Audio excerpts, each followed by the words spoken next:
would like to go ahead and introduce Wendy now. Wendy, if you are on the phone, can you hear me? Yep, I'm here. Hey, all right. Hey, Wendy, I appreciate you taking time out of your busy schedule. I know that you have a lot going on. You and I were talking before the webinar about how busy you are, and I appreciate you being on here. You know, by the way, people that haven't seen the little question and answer box thing over there yet, anytime you would think of a question for me or especially for Wendy, this is your chance to talk directly to someone who's actually in the field, someone who's been doing this for several years. You know, anything you want to ask them about how they built their business, what worked, what didn't work, type in the questions there. And as we're going here, I'll read those questions to Wendy, and she can answer them for you, hopefully. So, Wendy, I'll do my best. Yeah, you can do your best. You know, that's all we can ask is do our best. So, if you would go ahead and maybe just kind of start sharing a little bit of your background, like where you came from as far as your business experience and what kind of led you to medical billing and ABS and that whole thing. Sure. I started this business 6 years ago. I was in wholesale flowers. I did wholesale flowers to flower shops. Prior to this, I had a little bit of sales experience.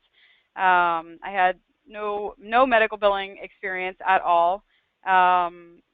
You know, found ABS and decided that, you know, after we did all of our research and all that fun stuff, that it would be a good fit for us, and that I just knew that I could go out and sell it and see what would happen. I guess the rest is history from there, but we've got a number of clients that we work with all over the state of Ohio.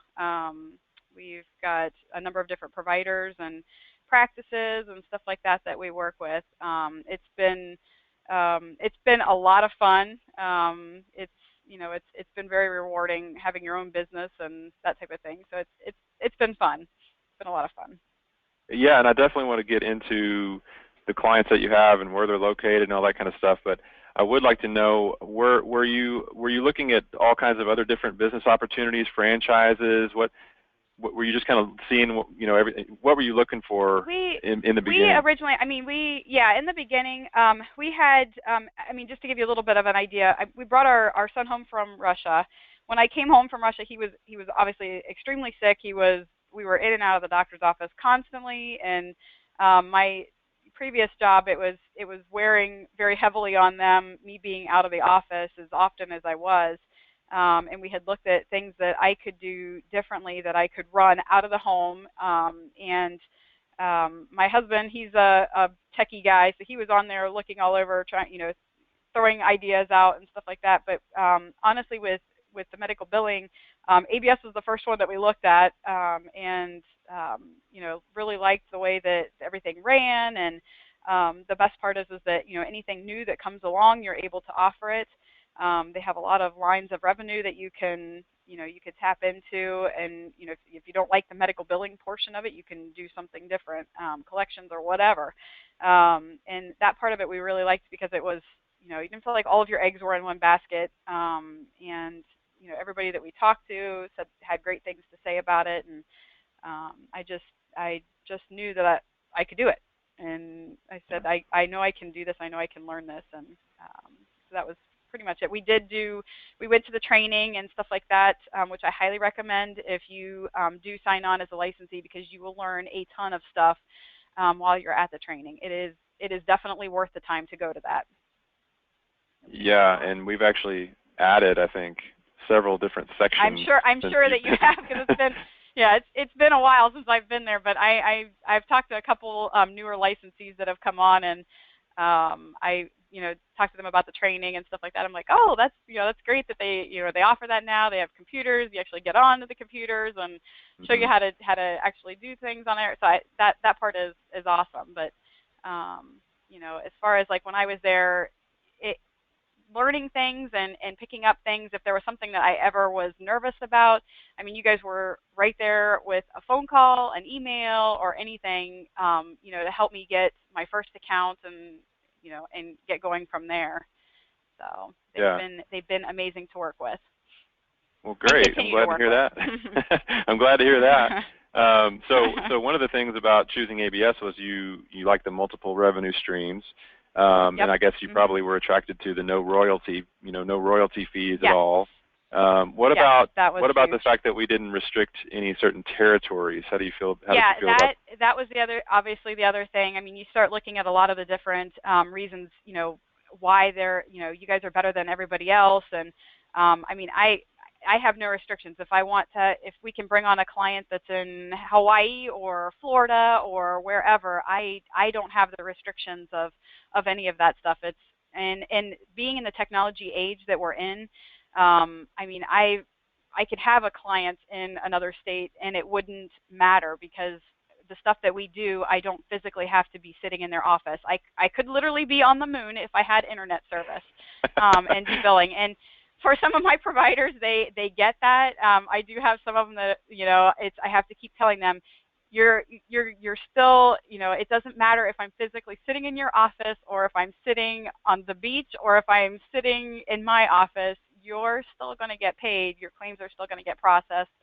And I don't have to physically be sitting right next to you holding your hand. I can be as close as an email or a phone or whatever. Yeah. And it's worked out well. So well, doesn't that also mean like it? Doesn't that also mean that theoretically a licensee could be living right next door to you? What about that? Oh yeah, absolutely. And that being said, what I can tell you is there are so many doctors out there that we are able to bill for. So many doctors out there that there's, I don't know. I mean, there is business out there, and even if you have, I honestly, I don't know how many licensees there are here in Ohio. I do know that there are a number here in Ohio, but I'm still bringing in business. Every day. I started from the ground up. I started with nothing, and it's what you put into it as a business owner. That what you put into it is what you're going to get out of it. If you're able to really go out and market and hit the streets, then there is no reason why you should not get an account. Yeah, in my mind, anyway. People have to kind of rearrange their thinking about this model. If they're thinking of a franchise model, it's different because they think, oh, well, I want this one little area just for me. But the way that this business works and the referrals that you get from your existing clients and stuff that we'll talk about, it just makes a lot more sense to be completely open. And really, I don't know if you may know this, but we have a handful of our biggest producers that live in Arizona, and they live a few miles away from each other, and they've just told us, competition is not a big deal at all. I mean, because the services can work for virtually any specialty, and so exactly. So did you? What was I going to ask? Did you call any references or anything when you were looking into the business? Yeah, of course. Yeah, recommend doing that. Yeah, definitely. I mean, call the references and stuff like that. You're going to get different things from different people. I mean, I did not hear any. I heard nothing bad. I heard only positive things about ABS and the services. And the same thing goes with me when I have licensees that call and ask questions and stuff like that. It's and the biggest thing I could tell people about this business is it's whatever you put into it. If and that's what it boils down to. ABS gives you all the tools that you need to do the business and to run the business. All you have to do is do it. Just go out and do it. It's not going to be done for you. You are a business owner at that point. Yeah, and it is, some people do have to start at part-time because they do go through our training and they have a full-time job. They can't just quit right away. Yep. Well, what about you? Were you able to kind of go full speed ahead right out of the gate, or did you have to do it part-time? Or I was for the most part. I left my job, and it was right when the markets took a big dump, and it was an awful time, and everybody was like, you're crazy for leaving your job. I can't believe you're doing that, starting a business. But for me, it was, my son was sick, and we were, in and out of the doctor's office and stuff like that anyway. And I was fortunate enough that, with my husband's job, he was able to kind of carry us through the slower periods and until we got everything up and running. It took about 3 months for me to get my first account. My first account was a mental health group. They had, I think there was like 10 of them there. They are an office that their office was very dynamic in the fact that when I say mental health, like when they see a patient, it's for 45 minutes instead of every 15 minutes. So their 10 providers there probably equaled about one family practice that we had.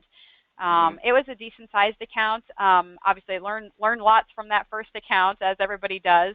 And it was, from there we started bringing on accounts. Not, super regularly now, and I think I'd mentioned to you. We're bringing on at least one account per month, and they're all shapes and sizes. So we've got small startups, we've got people that have been around for an extended period of time, we've got people that are in transition of billing companies, just a little bit of everything. Like I said, all shapes and sizes that we bring on, but usually about one a month at this point. So it's been extremely busy, which is good. Can we just underscore what you just said there? You're getting about one new client per month now? Yep, exactly. Exactly. That is awesome. Yeah, I want to go back to your first account. What was the marketing method that you used to get that first account? Do you remember? The first account, I had been out doing drop-offs, and my drop-offs I was doing, I started off with 1 day a week. My son was in daycare 1 day a week, and then he was home with me the rest of the time. So 1 day a week, I would go out and hit the pavement. I'd probably drop off, I don't know, probably about 20 doctor's offices in that 1 day. And then, the following week, I was doing follow-up phone calls and stuff like that. But my first account actually came from our web marketing that my husband had put together for us. So all my trudging along the pavement, and we ended up getting something from our web marketing that came in, and they had sent me an email one evening, and I went into their office. Probably that within that next week, and then they were signed up, and we started billing for them. Wow. Yeah. So it was. So they just filled out a form on your website? Yeah. On our website, we have an info request, and it just sends me an email, and it says, hey, you've got an info request, and it's we require that they put their name, their business name, and then their obviously email or phone number, some way to get back in touch with them, obviously, and then just kind of take it from there. And what I have found with some of those, like they'll put their name and their phone number, and it's always nerve-wracking calling the office, because sometimes they'll put the office number on there. You don't know if when you're calling, if the people at the office know that it's a new potential biller calling. They could potentially be the biller that's that's being replaced, or just their positions are being moved around the office. Yeah. So they aren't always letting that person go. It's just maybe that they're giving them different responsibilities in the office, or lessening their load of work responsibilities. Yeah, that's what we have found is a lot of times you're not, because I get that question a lot. Aren't I taking someone's job away? Not necessarily. No. Especially with the real small practices where you've got Aunt Edna, or the spouse is doing the billing or something. Obviously they're not going to be fired. They just move into another role and do everything else they have to do on a regular basis, right? Exactly. Yeah. And the ones that when I go into it, that they're having serious issues in the office, they're not getting paid. Their funds are disappearing. They're showing the claims are paying in process, but they're not receiving the actual checks and stuff like that. So it's a separation of power in the office, which is great. And I strongly recommend that all of my offices, have lock boxes or this or that, because cash coming into the office and one person handling the claims creation, the claims posting, patient payments, patient statements, all that stuff is a very, very scary situation. You want to think the best of everybody, but I have been in so many offices at this point where they were slipping checks underneath the table, or cash, or whatever the case may be. It does happen a lot. Huh. Interesting. Yeah. Well, I'm getting a million questions from people, so I better start asking some of these questions here. Sure. A lot of people are wanting to chat with you, so let's see. Let's go ahead and start with. I've got several here from Chris. The first question was, how soon did you get your first client? We answered that. It was about 3 months.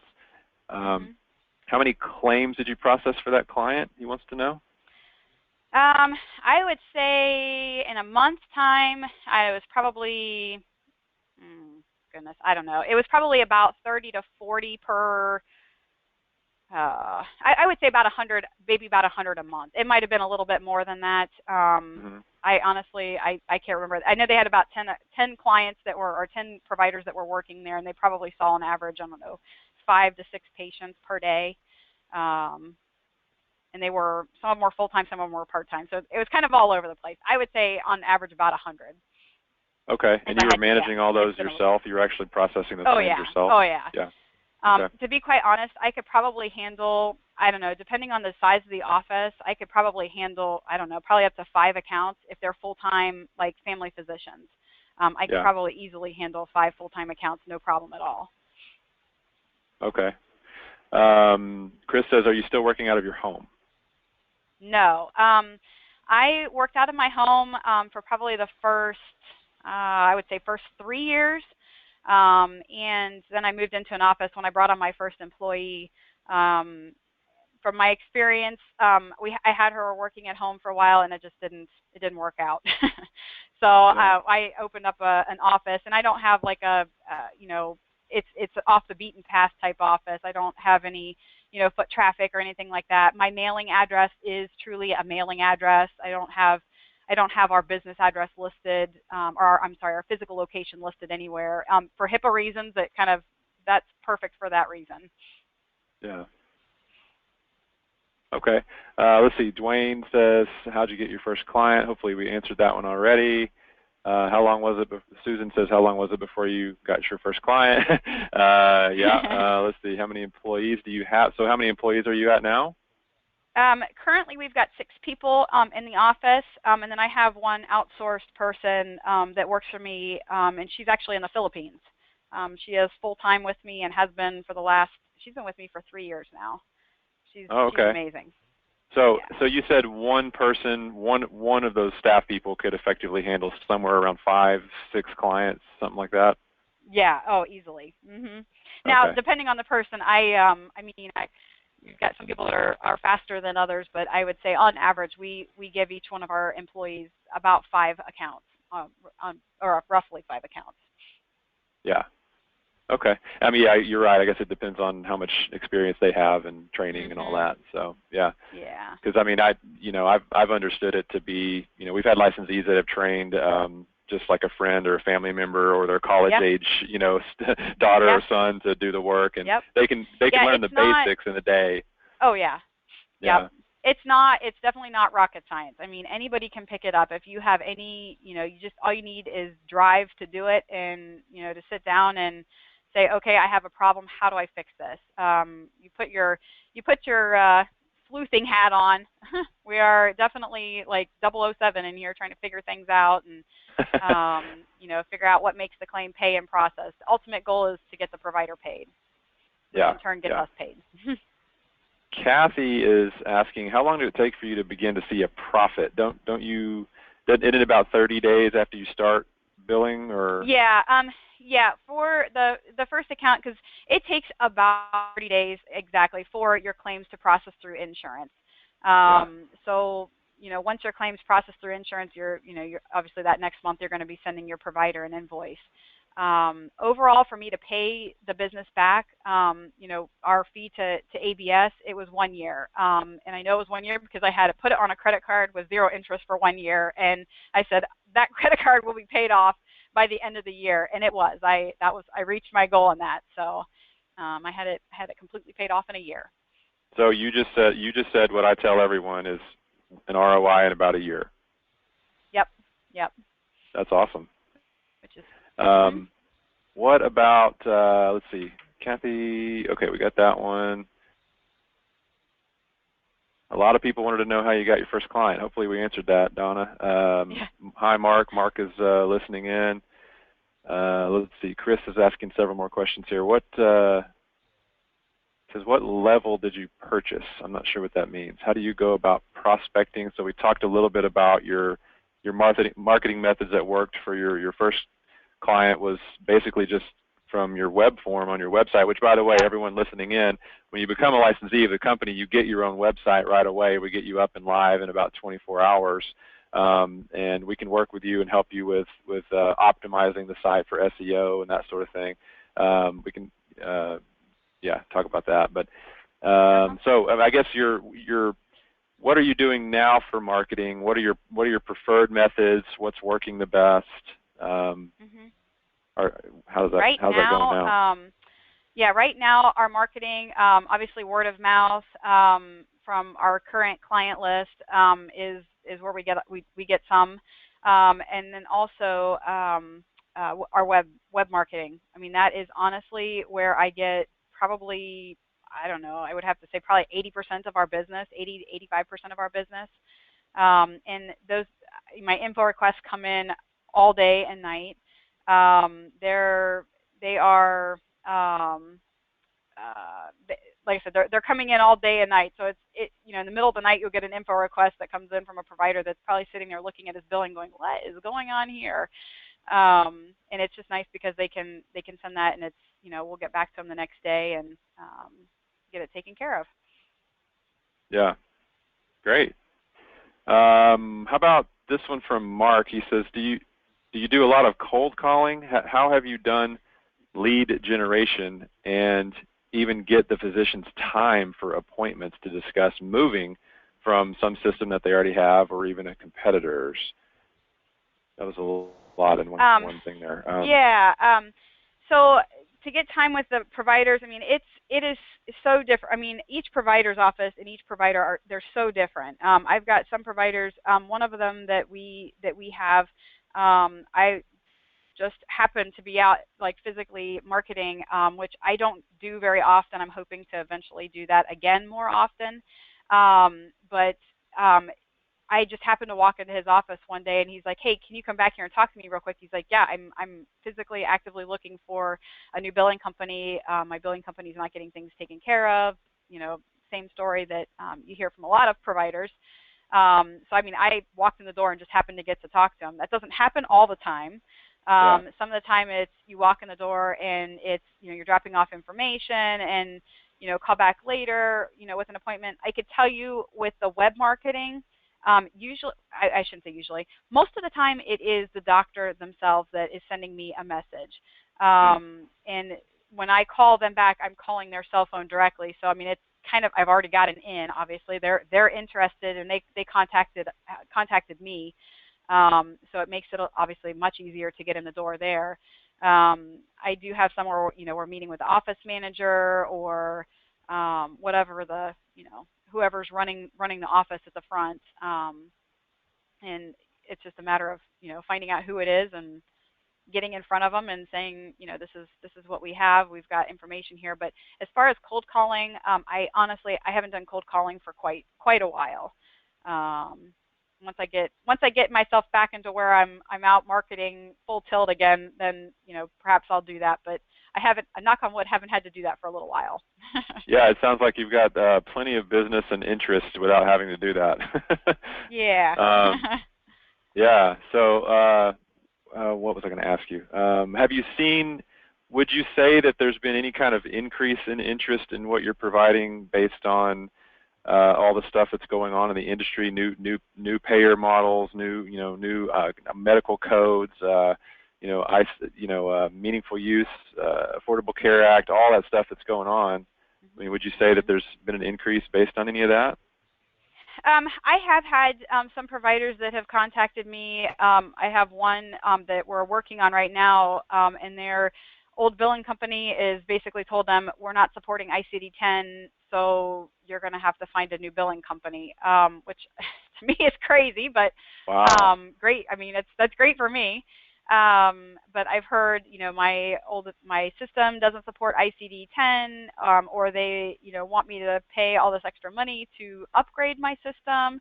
You know, I have one provider that spent over $80,000 on their system, and you know, they don't like it.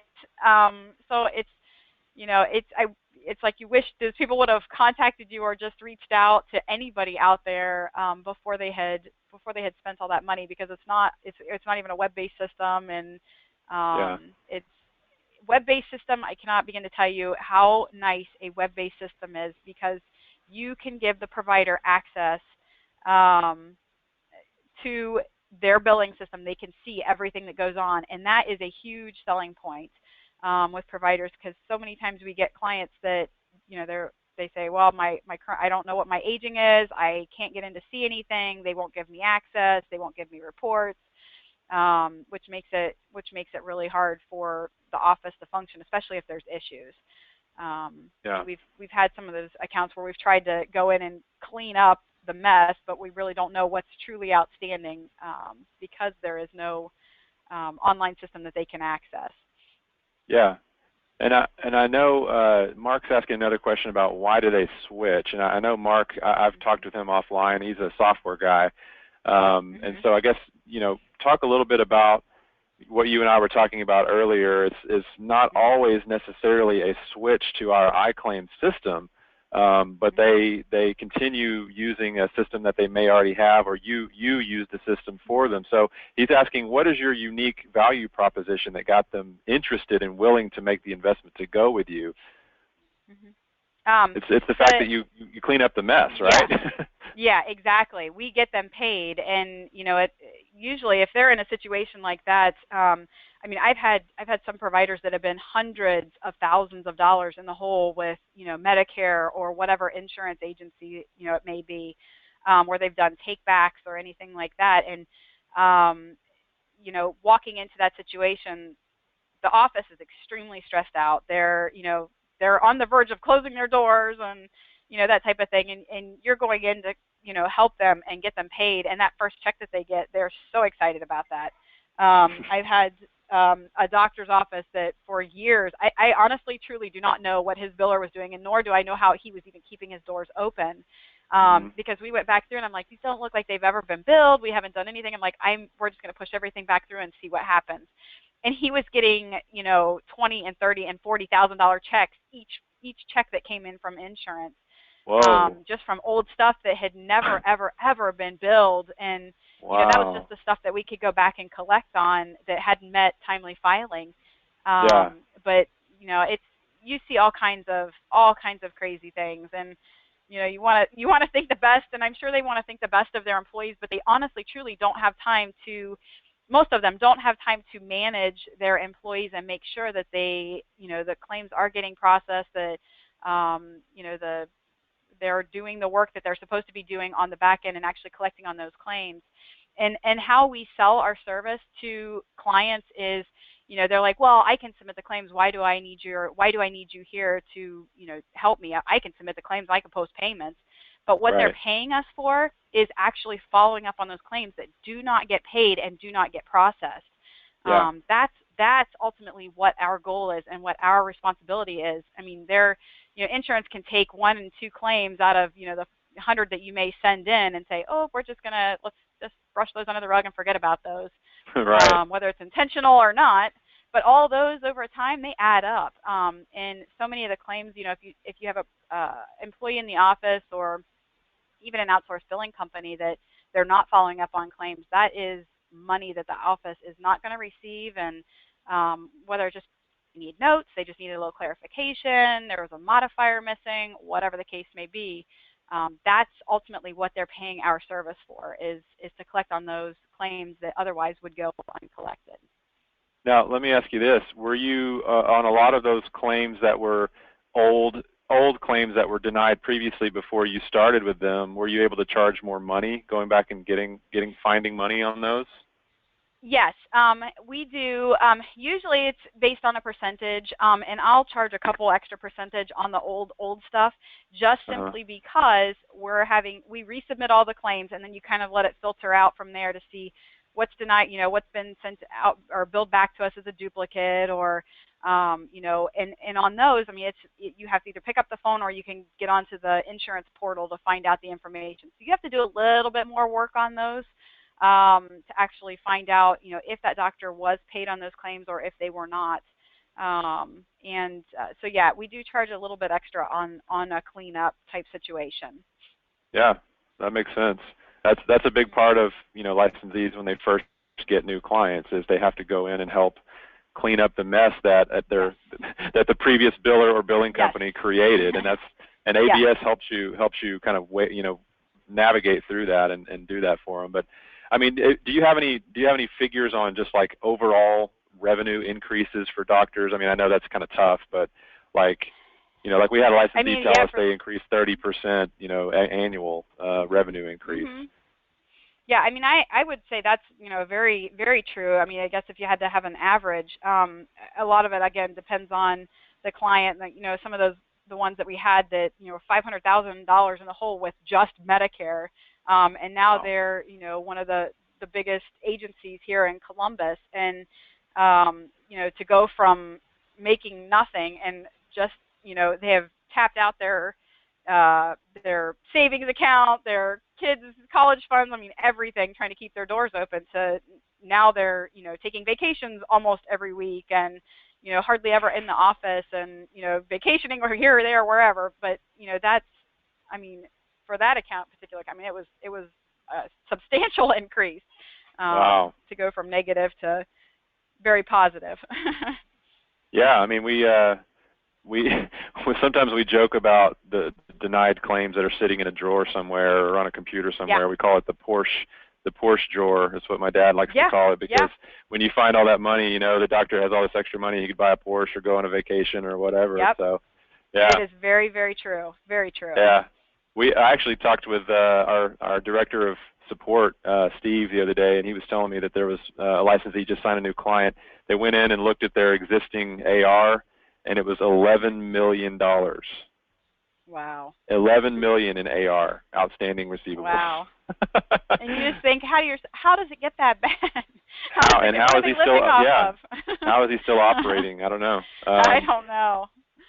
Let's see. Mark is saying, do you go after new doctor practices, like small, new, just fresh out of med school? College or med school.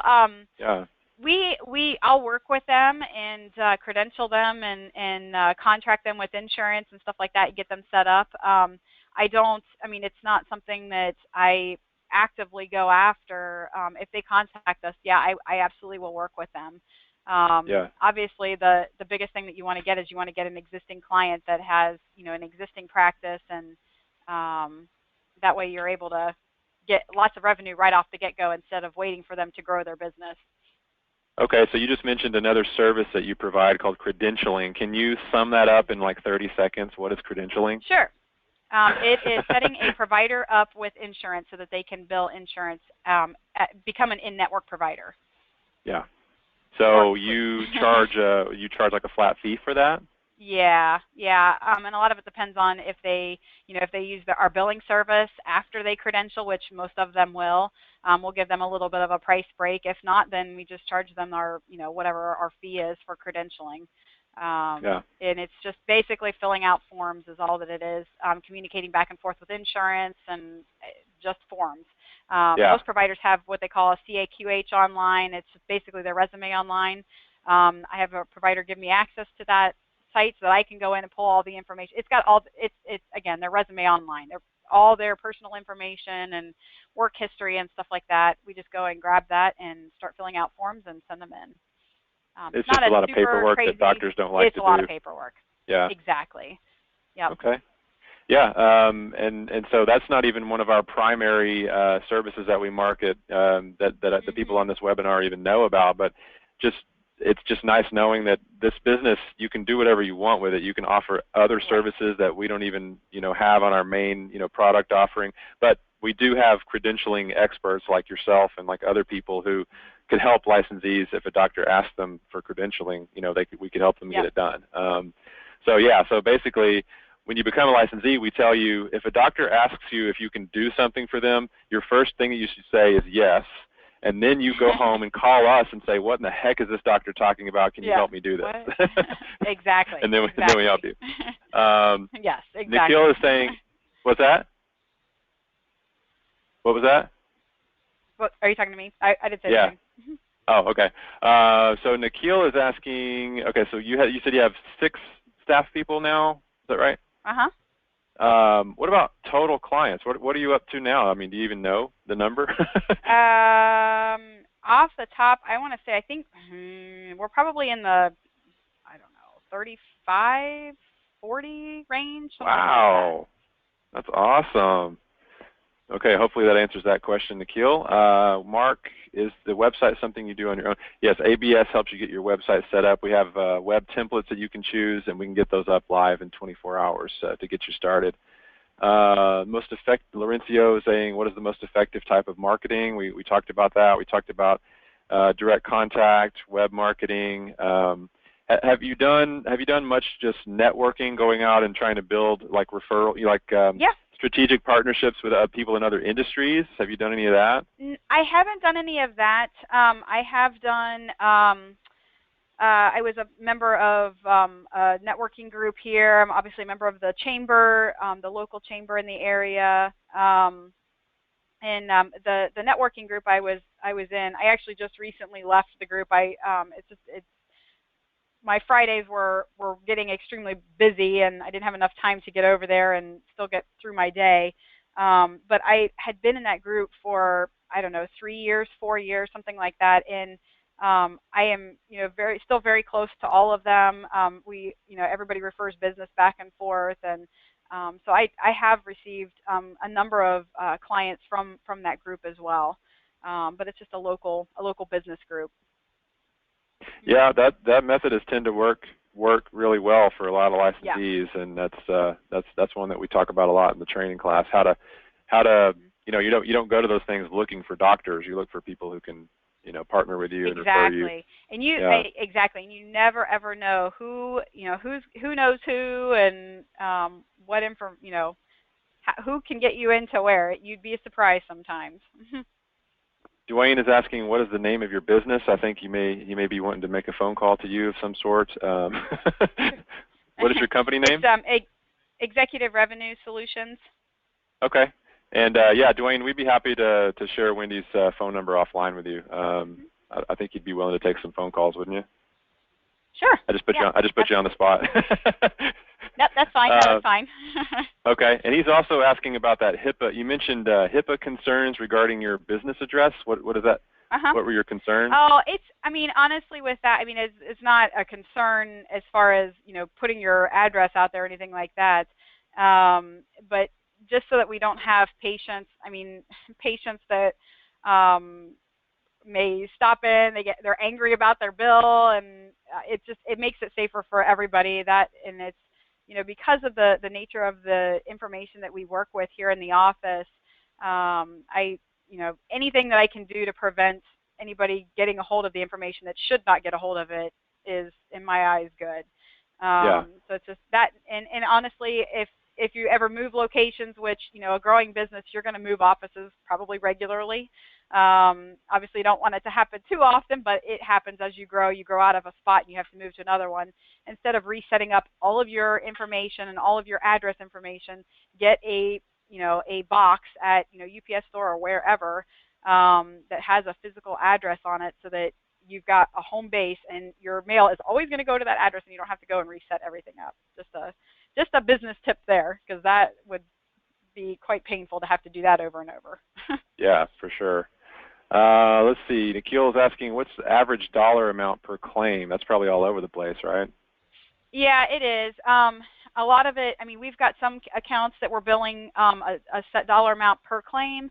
We have some accounts that we're billing like a flat monthly fee to, especially the ones that are newer, starting off. And then, of course, we have accounts that we bill a percentage based off of insurance allowable. And I could tell you our percentage, we primarily bill percentage based, but it's anywhere from 6 to 8%. I think I have a couple that are in the 9% range, but most everybody falls within that 6 to 8%. Yeah, that's exactly what we tell people. That's the average across the board is what licensees are charging right now. So, and that was the question that Dwayne just asked. What was the percentage you charge? So hopefully we answered that. Yep. And let's see here. Pam was wanting to know your first year expenses and what the total was. Like, I guess do you have any rough idea on? Honestly, I have no idea what my first year expenses were, but I can tell you they're pretty minimal. Your expenses are going to be obviously a computer. You need to have a computer, internet, a desk, I mean, you could use a table and chairs if you wanted to use that. You don't have to have a desk. Yeah. But other than that, phone line and a phone that works, that's pretty much it. I mean, we did do internet marketing and stuff like that. I probably spent, at that time, I was probably only spending about $100 a month. Currently, we spend about $300 to $400 a month on our internet marketing, which it pays itself off every month. So, but it's you can put into it as much as you want. I mean, I bought, I don't know, I think I bought coffee mugs the first time I went out. I had like 100 coffee mugs that I bought that I went around. I could tell you pens work just as well, and they're about 1,000,000 times cheaper. Easier to carry too, especially when you get in some of the buildings that have, there's like 40 doctors in an office. Instead of carrying 40 coffee mugs around, you've got, a bag full of pens. Did you ever bribe anybody with food?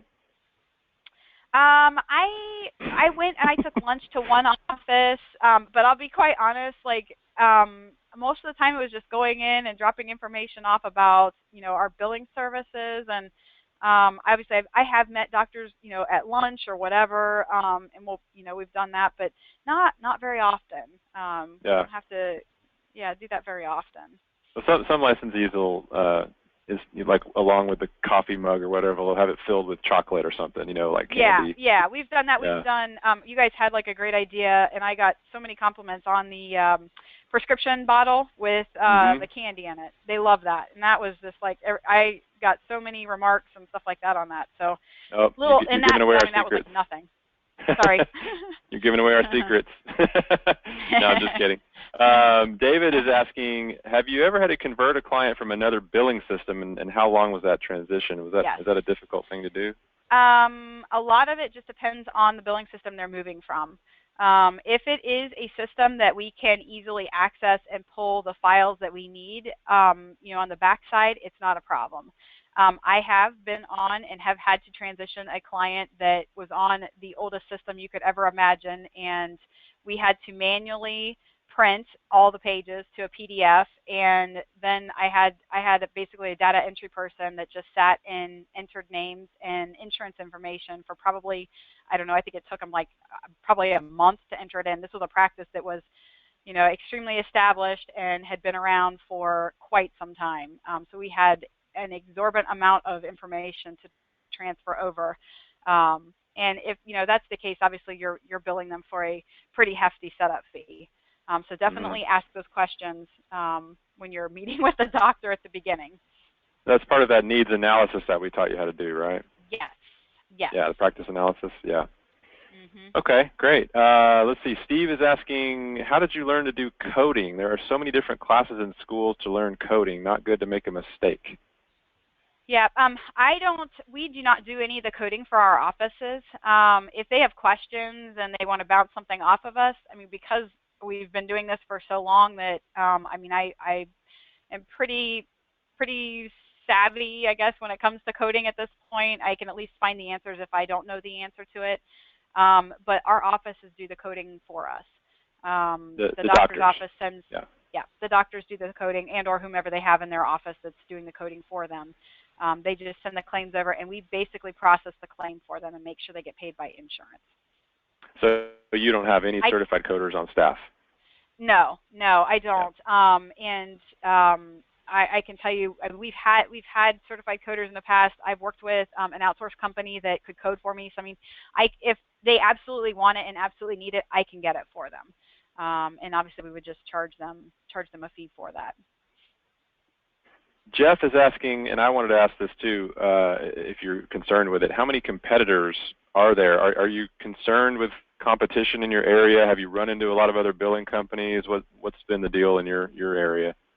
I know that they're out there, and I know, some of the ones that are closer to me. I know their names and stuff like that. Honestly, we've gotten a number of clients from, some of the other bigger billing companies in the area, and just for, one reason or another, they weren't getting taken care of, or issues, or whatever the case may be. But honestly, like I said, there are so many businesses out there, or providers out there that need help billing, that we don't really have an issue with it. Same thing goes with hospitals. We don't have a ton of providers that are, joining hospitals or anything like that. They're very prevalent in the area, but like I said before, there are so many doctors out there that it's not taken a huge impact on my business at any way.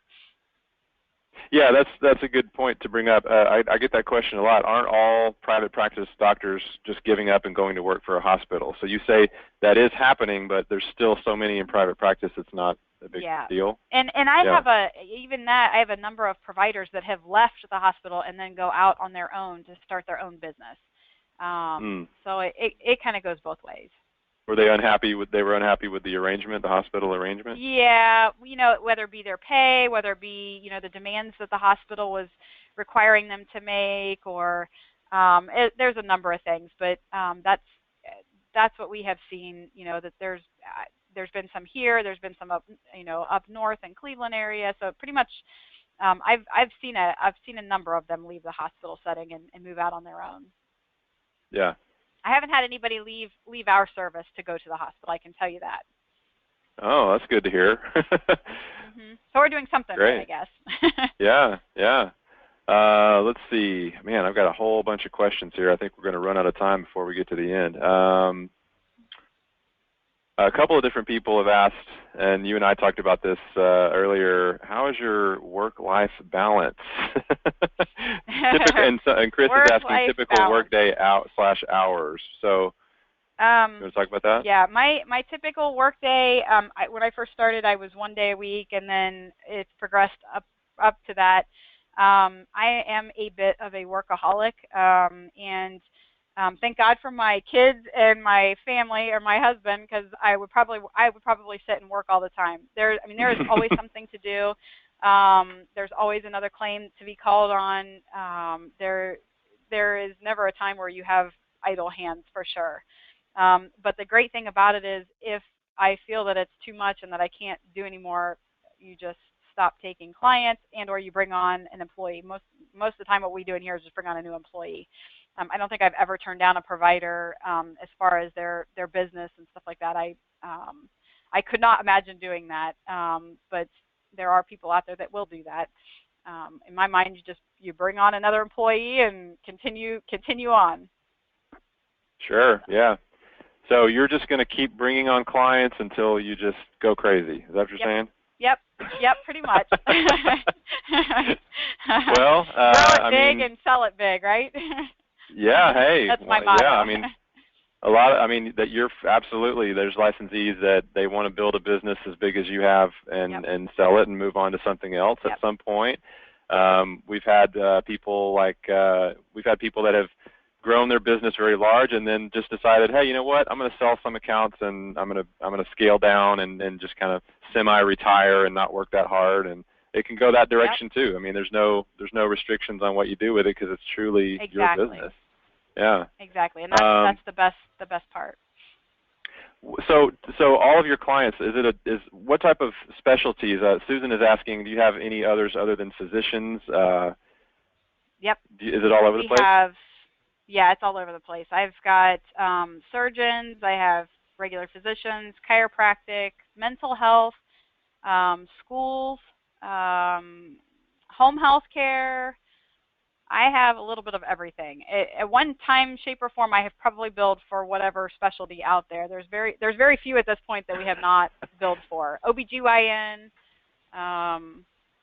you name it, I've probably have it, some way, shape, or form. Yeah. Have you ever had to, how do I say this, fire a doctor for being difficult? Yes. Yes, you have. I have. Not necessarily so much for being difficult, just not paying their bill. And I could tell you that happened, when my business first started. And to remedy that, I have an ACH transaction. I also have credit card that we accept, and it's required by all my providers when they sign a contract with me that we get either their ACH information for their bank account and/or a credit card. So they know that they get their bill at the beginning of the month for the previous month, and within 7 days and I even put the date on there when we're going to draft the account, and do it. And I've had, some providers that say, well, I don't want to give you my bank account information and this and that, but my response back to them is just, my time is better spent calling on your claims and getting you paid on claims that otherwise would not be paid on, instead of me calling you asking to get paid on, my bill that went out last month. And since we've done that and implemented that, it's much better now. So the stress level on me, because I don't have to sit back and go, oh, okay, I hope they send that check so that I can pay everybody this month. And it's just, I go into the bank account and type all the information in, and it's deposited in my account the next day. So. Well, licensees have told me that I mean, because of the web-based system, the doctors can start seeing results very quickly. And so they are totally fine with you going in and taking what's due to you because they can see that their money is increasing. Yeah. Exactly. So if they're seeing... For sure. Go ahead. Oh, I was just say exactly. You're exactly right on that. Yeah, I mean, if they're seeing increases of 30% in your annual revenue, paying you 6 or 7%, absolutely, all day long, let's do it. So yeah, that's what we've seen. Let's see. So we've got a couple of minutes left. We've got a bunch more questions here. You didn't mention this at all, so I'm assuming the answer is no. Did you ever use any sales reps at all? No. Or marketing people? I have not. No, I have not. Just web marketing, and then me physically going out and pounding the pavement. Okay. And going back to the people that you have working for you, how do you, let's see, what was the question here? How do you have them set up as far as, are they like independent contractors, or how do you do it? The girl that I have working for me in the Philippines, she is a contractor. She works her own hours, and I've allotted her, I think, 50 hours a week, and she works all 50 of those hours, charge entry for us. The people here physically in my office, they are all employees. They have set hours that they need to be in here working, and yeah, they're all employees in here. Okay, great. We're right at the top of the hour here, Wendy. A bunch of questions came in. I'm sorry if I didn't get to your questions, everyone, but we'd be happy to try to answer those questions offline for you. If you just get back with your ABS rep, we'd be happy to do that. And Wendy, again, appreciate you being on the call. I know you got a lot. You probably got tons of voicemails and emails now waiting for you. So it's all good. It's all good, huh? I mean, hey, yeah. Well, it sounds like you're doing well, and it sounds like it's worth the effort. That's what I'm getting from you. So definitely. I would do it again in a second if I had to do it all over. Awesome. Well, that's great to hear. Well, Wendy, thanks for your time, and we will talk to you later. Have a great rest of your week. All right, you too. Thanks, everyone. Thanks, Wendy. Okay, everybody, for those of you still on the webinar here, I just want to reiterate again, our next workshop is going to be November 2nd through the 6th. That class is filling up. We have about, I don't know how many seats we have left, but like I mentioned, the room holds 20 people, and that's it. So if you want to reserve your seat, get with us as soon as you can, and we'll try to reserve a seat for you there. And I'm sorry if we didn't get to everyone's questions there. I wanted to share this one last thing with you guys. As far as I've seen, we are the only business opportunity / franchise that offers something like this. We let you come to our training class in Dallas, Texas, and sit through the entire thing and learn everything there is to learn about the business. And if there's something that just doesn't make sense, or you don't feel like it's right for you and your goals, we will give you a refund. You can ask for your money back at the end of the class, and we will arrange to give you a full refund of your license fee. And the reason why we do that is, first of all, because we believe so much in the quality of our live training. We know that it works. We know that the stuff that we teach and the process that we give works, because we see new clients being brought on a weekly basis, a daily basis. So, if you decide that you're not going to give 110% to this in building your business, then we would rather you not be a licensee, because we make a little bit of money from our software partners that we have whenever you start signing up clients.